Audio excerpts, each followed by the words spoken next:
पांचों वर्ष कभी कभी सुमित्रा जी मुक्त हास्य करती थी, लेकिन आप हर पल आपका चेहरा मुस्कान से भरा रहता था। यहाँ कुछ भी हो जाए लेकिन कभी भी उस मुस्कान में कोई कमी नहीं आई।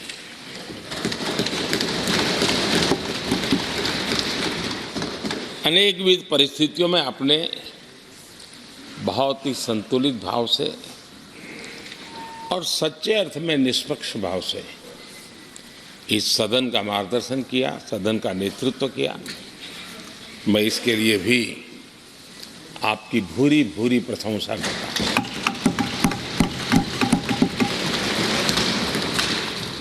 आक्रोश के पल भी आए, आरोप के भी पल आए, लेकिन आपने पूरे धैर्य के साथ इन सभी स्थितियों को संभालते हुए और एक सूझबूझ के साथ आपने सदन को चलाया, हम सबका मार्गदर्शन किया। इसके लिए भी मैं आपका आभारी हूँ। आदरणीय सभापति जी, इस 5 वर्ष में इस सदी का सबसे बड़ा संकट पूरी मानव जात ने झेला।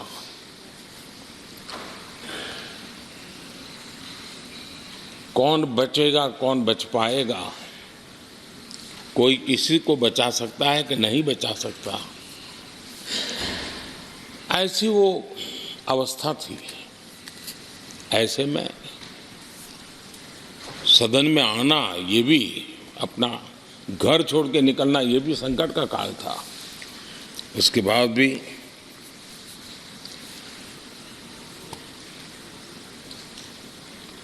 जो भी नई व्यवस्थाएं करनी पड़ी, आपने उसको किया। देश के काम को रुकने नहीं दिया। सदन की गरिमा भी बनी रहे और देश के आवश्यक कामों को जो गति देनी चाहिए वो गति भी बनी रहे, और उस काम में सदन की जो भूमिका है वो रत्ती भर भी पीछे न रहे।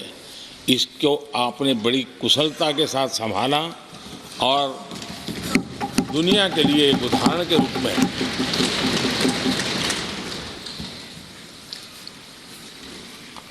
आदरणीय सभापति जी, मैं माननीय सांसदों का भी इस बात के लिए आज एक बार आभार व्यक्त करना चाहता हूं कि उस कालखंड में देश की आवश्यकताओं को देखते हुए सांसद निधि छोड़ने का प्रस्ताव माननीय सांसदों के सामने रखा और एक पल के विलंब के बिना सभी माननीय सांसदों ने सांसद निधि से मुक्त। इतना ही नहीं, एक देशवासियों को पॉजिटिव मैसेज देने के लिए अपने आचरण से समाज को एक विश्वास देने के लिए सांसदों ने अपनी सैलरी में से 30% कटौती का निर्णय सबने खुद ने किया, ताकि देश को भी विश्वास हुआ कि ये सबसे पहले छोड़ने वाले लोग हैं। और आदरणीय सभापति जी, हम सभी सांसद बिना कारण साल में 2 बार हिंदुस्तान के मीडिया के किसी न किसी कोने में गाली खाते रहते थे कि ये सांसदों को इतना मिलता है और कैंटीन में इतने में खाते हैं, बाहर इतने में मिलता है, कैंटीन में इतने में मिलता है, बाहर यानी पता नहीं बाहर लोग तो लिए जाते थे। आपने निर्णय किया सबके लिए समान रेट होंगे कैंटीन में, और सांसदों ने कभी भी विरोध नहीं किया, शिकायत भी नहीं की, और सभी सांसदों की बिना कारण इतनी फजेत करने वाले लोग मजे लेते थे, उससे हम सबको आपने बचा लिया। इसके लिए भी मैं आपका आभार व्यक्त करता हूं। आदरणीय सभापति जी, ये बात सही है कि हमारे कई लोकसभा के, चाहे 17 भी हो, 16 भी हो, 15 भी हो,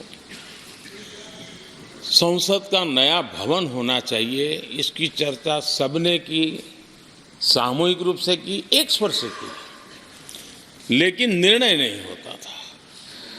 ये आपका नेतृत्व है जिसने निर्णय किया, चीज़ों को आगे बढ़ाया, सरकार के साथ अनेक मीटिंगें की, और उसी का परिणाम है कि आज देश को ये नया संसद भवन प्राप्त हुआ है। आदरणीय सभापति जी, एक संसद के नए भवन में एक विरासत का अंश और जो आज़ादी की पहली पल थी उसको जीवंत रखने का हमेशा हमेशा हमारे मार्गदर्शक रूप में ये सेंगोल को यहाँ स्थापित करने का काम, और अब प्रतिवर्ष उसको सेरेमोनियल इवेंट के रूप में उसको हिस्सा बनाने का एक बहुत बड़ा काम आपके नेतृत्व में हुआ है, जो भारत की आने वाली पीढ़ियों को हमेशा हमेशा हमें आज़ादी के उस प्रथम पल के साथ जोड़ के रखेगा, और आज़ादी की वो पल क्यों थी हमें वो याद रहेगा, तो देश को आगे ले जाने की वो प्रेरणा भी बनी रहेगी। उस पवित्र काम को आपने किया है। आदरणीय सभापति जी, ये भी सही है कि इस कालखंड में G20 की अध्यक्षता का भारत को मिली। भारत को बहुत सम्मान मिला। देश के हर राज्य ने अपने अपने तरीके से विश्व के सामने भारत का सामर्थ्य और अपने राज्य की पहचान बखूबी प्रस्तुत की, जिसका प्रभाव आज भी विश्व के मन पर है। उसके साथ आपके नेतृत्व में G20 की तरह P20 का जो सम्मेलन हुआ और विश्व के अनेक देशों के स्पीकर्स यहाँ आए, और मदर ऑफ डेमोक्रेसी भारत किस महान परंपरा को लेकर के, किस डेमोक्रेटिक वैल्यूज को लेकर के सदियों से हम आगे बढ़े हैं। व्यवस्थाएं बदली होगी, लेकिन डेमोक्रेटिक मन भारत का हमेशा बना रहा है। उस बात को आपने विश्व के स्पीकर्स के सामने बखूबी प्रस्तुत की, और भारत को लोकतांत्रिक व्यवस्थाओं में भी एक प्रतिष्ठा प्राप्त कराने का काम आपके नेतृत्व में हुआ।